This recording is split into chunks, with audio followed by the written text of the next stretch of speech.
મહત્વના સમાચાર કે જ્યાં થાનગઢ મામલતદાર કચેરી ખાતે આવેદન અપાયું છે। પંચાલ સિરામિક એસોસિએશન દ્વારા આવેદન આપવામાં આવ્યું છે।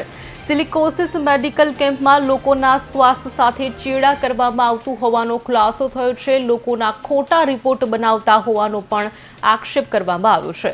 કારખાનામાં કામદારો નાની ઉંમરમાં મોતને ભેટે છે। મેડિકલ કેમ્પ દ્વારા દર્દીઓને સાચી તપાસ કરી સાચા રિપોર્ટ આપવા માટેની માંગ કરવામાં આવી છે। અમો થાનગઢ સિલિકોસિસ પીડિત સંઘ આજે મામલતદાર કચેરી બધા કામદારો ઉપસ્થિત છે।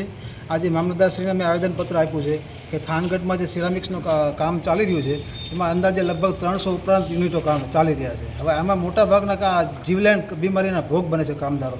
થાનગઢની 80% જનસંખ્યા છે એ સિરામિકના કામ સાથે સંકળાયેલી છે।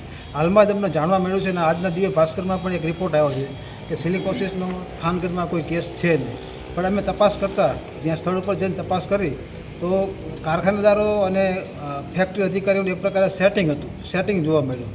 કારખાનામાં જે ફિલ્ડ વર્ક કરતા હોય એ કામદારોને ચેક કરતા નથી, જે ખરેખર જોખમી કામ કરે છે એવાને ચેક કરતા નથી। માત્ર ભઠ્ઠીનું ઓપરેટિંગ કરતા હોય, મશીનો ચલાવતા હોય અથવા તો ઓફિસનું કામ કરતા હોય એવા કામદારોને લાવી અને એમનું મેડિકલ ચેકઅપ કરે છે, જેમાં તો સિલિકોસિસ પોઝિટિવ આવવાનું નથી।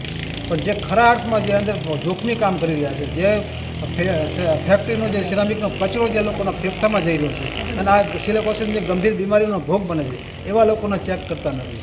અત્યારે અમારા 8 થી 10 મજૂરો એવા હતા જે મેડિકલ કેમ્પમાં જઈ અને અમે તપાસ કરવા માટે જણાવેલ તો તેમને અહીંયાથી ધક્કો મારીને હાંકી કાઢવામાં આવ્યા કે તમારું કોઈ ચેકઅપ કરવામાં આવશે નહીં।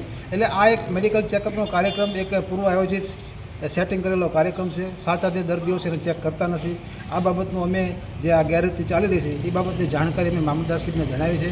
અમારો ત્યાંથી ફોરવર્ડિંગ લેટર કલેક્ટરમાં છે, રાજ્ય સરકારને પણ જાણ કરી છે અને આ જે પીડિત પરિવારો છે એમને ન્યાય મળે। સિલિકોસિસના દર્દીઓ જે મોટા પાયે ખર્ચો કરી અને જીવલેણ બીમારીનો ભોગ કરે છે અને લાખો રૂપિયા દવામાં નાખે છે।